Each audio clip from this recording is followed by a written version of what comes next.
डोंबिवली पश्चिम येथे मूळ मालक असलेल्या जमीनधारकांना बेकायदेशीर नोटीस बजावून ताबा घेण्याचा प्रयत्न सुरू आहे. त्यावर आपल्या कुटुंबाची वारसा हक्कासाठी लढणाऱ्या एका वकील महिलेची ही व्यथा आता समोर आली आहे.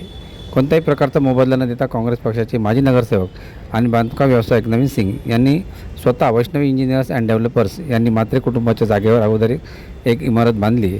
मात्र उर्वरित जागेत ॲडव्होकेट अश्विनी म्हात्रे यांनी स्वतःला आणि त्यांच्या दीर भावजाईंना कोणताही मोबदला न देता आमच्यावर जबरदस्ती करण्याचे काम सुरू असल्याचा दावा केला आहे. तर माजी नगरसेवक व काँग्रेस पदाधिकारी नवीन सिंग यांनी विचारले असता त्यांनी सांगितले की मूळ विकासक अशोक कुमार सिंग हे जे नवीन सिंग यांचे साडूभाऊ होते. 2022ला ते मरण पावले. त्यानंतर आता ही वैष्णवी इंजिनियर्स अँड डेव्हलपर्स कल्याण दिवाणी न्यायालयात आम्ही केस जिंकलो आहे व सर्व वारसांना त्यांचा मोबदला चेकद्वारे दिला आहे. तर कोणत्याही प्रकारचं पेमेंट बाकी नाही आहे. त्याचप्रमाणे त्यांनी जो केला आहे दावा तो खोटा आहे. तसेच अनेक वर्षापासून जी केस चालू होती तीसुद्धा आम्ही जिंकलेलो आहे. मात्र हा आमचा संघर्ष 22 वर्षापासून सुरू असल्याचा मत ॲडव्होकेट अश्विनी म्हात्रे यांनी केला आहे. तर प्रकरण न्यायालयीन असून आणि कल्याण डोंबिवली महानगरपालिका नगरविकास खात्याचा भोंगळ कारभार उघडकीस आला आहे. यावर कल्याण बाजारपेठ पोलीस स्थानक आणि कल्याण डोंबिवली आयुक्त कशा प्रकारे हे प्रकरण हाताळतील हे पाहणं औचित्याचं ठरेल. यावर अजून महापालिका अधिकारी मात्र चुप्पी साधली आहे. Report Dombivli fast. आणि त्यांचं संपूर्ण कुटुंब आहे. त्या कुटुंबाची जागा आम्ही विथ रजिस्टर्ड ॲग्रीमेंट आमच्या कंपनीने घेतलेली होती. कंपनीचं नाव आहे Vaishnavi engineers and developers private limited. त्या कंपनी थ्रू आम्ही ती जागा घेतली. त्याच्यामध्ये एक विंग आम्ही बनवली. दुसऱ्या विंग करता तिथं हिनी 2012मध्ये कोर्टात मॅटर टाकलेलं होतं. आम्ही तिच्या विरोधात टाकलेलं होतं. त्याच्यानंतर आम्ही जेव्हा बोलणं आलं तर आम्ही परत करून घेतलं. तर 2013मध्ये हिनी केस दाखल केलं आमच्या विरुद्ध कल्याण कोर्टामध्ये. तो दावा, त्या दाव्याचा निकाल जो लागला तो आमच्या बाजूने लागला. तिथं ते निकालामध्ये स्पष्ट आहे की बाबा ती जागा जी आहे ती टिल पोजेशन ऑन, म्हणजे आम्ही डिफेंडंट आहोत, ते आमच्या ताब्यात आहे जागा, असे माननीय कोर्टाने ऑर्डर केलेली आहे 21ला. नंतर तिने नवीन याचिका दाखल केली कल्याण कोर्टामध्ये MA 308 आणि 370 सिव्हिल MA. ते पण माननीय कल्याण कोर्टाने तो जो दावा आहे तो फेटाळून लावला. पण त्याच्यामध्ये तिचा एक अर्ज जो होता 9 वर्ष 18 महिन्यानंतर तिने एक दावा दाखल केलेला होता, तर तो अर्ज अलाव केला.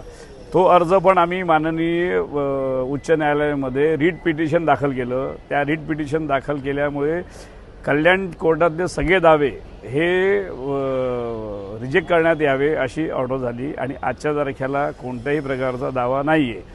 आम्ही जेव्हा रिडेव्हलपमेंट करता, मी जेव्हा रिवाईज परमिशन करता इथं प्लॅन टाकला ॲज अ प्रोजेक्ट डायरेक्टर म्हणून, कारण की मी त्या कंपनीमध्ये आहे.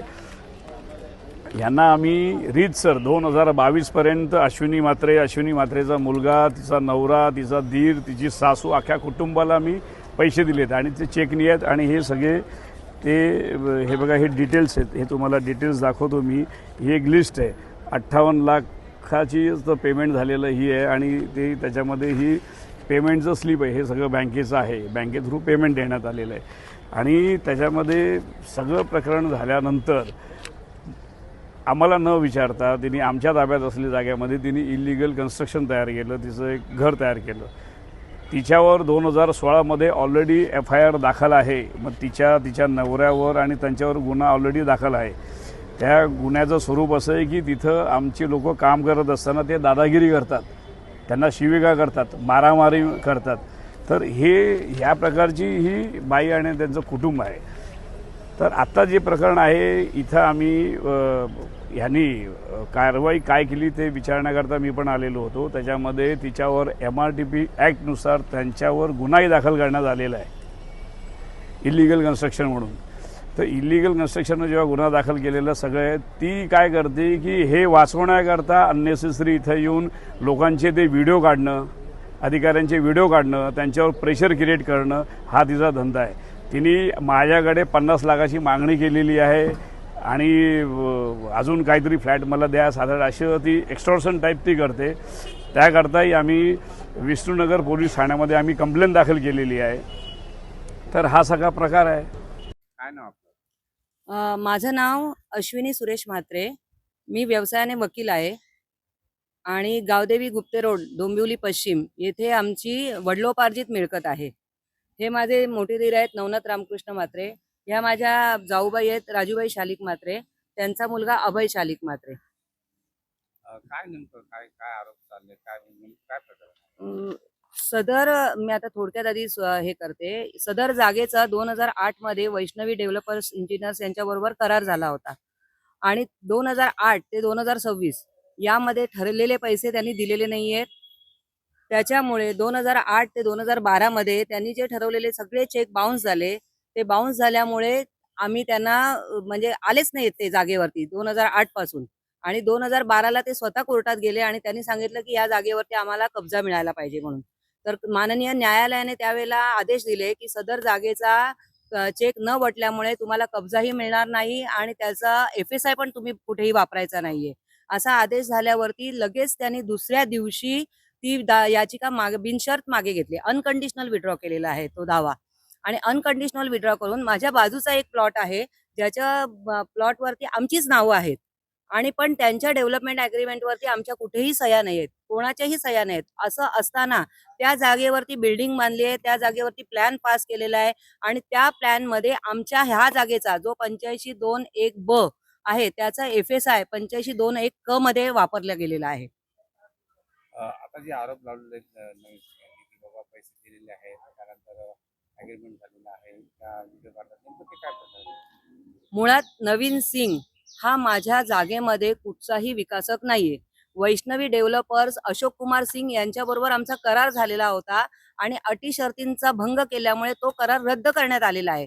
तशी जाहीर नोटीस पण आम्ही दिलेली आहे. कल्याण डोंबिवली महानगरपालिकेला पण कळवलेलं आहे आणि कळवलेलं असतानाही फक्त राजकीय बळाचा वापर करून आणि जो भूखंडाचा आता भाव वाढलेले आहेत हे सगळं डोळ्यासमोर धरून अधिकाऱ्यांना हाताशी धरून मला नाहक त्रास देतात येते.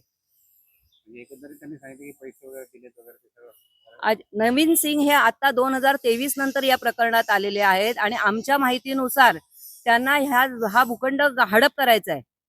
कारण का तर इथले संबंधित जे नगरसेवक आहेत त्यांना बाजूच्या बिल्डिंगमध्ये 2 फ्लॅट गाळे लिहून दिलेले आहेत त्यांनी. त्यासाठी हे सगळं षडयंत्र रचलं जात आहे.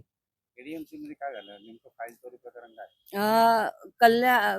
कसं झालंय की म्हणजे आमच्यावरती जे दबाव टाकतात त्याला आम्ही बळी पडत नाही. कायदेशीर लढाई चालू आहे. आज 22 वर्ष नोकरी केल्यानंतर मी वकिली या क्षेत्रात आली. का तर माझ्यावरती अन्याय होतोय आणि कायद्याचं ज्ञान नाहीये मला आणि म्हणून हा अन्याय होतोय.